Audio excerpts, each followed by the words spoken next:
A casual strut, but pure precision. And the batter, deceived in plain sight. What is the science behind this sorcery of spin bowling?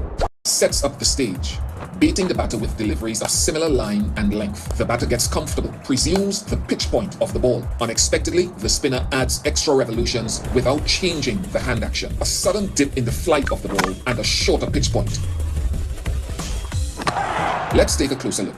When the ball is spinning furiously, it bifurcates the incoming air in such a way that at the bottom, the airflow goes along with the spin, remaining streamlined. But at the top, the spin works against the airflow, disrupting and pushing the air upwards, away from the surface of the ball. According to Newton's third law of action-reaction, this pushed air in turn exerts a downward reaction force on the ball, making it land faster and shorter than anticipated, or as they say, make it dip right at the last moment. This concept is called the Magnus effect. Know any other sports where this effect beautifully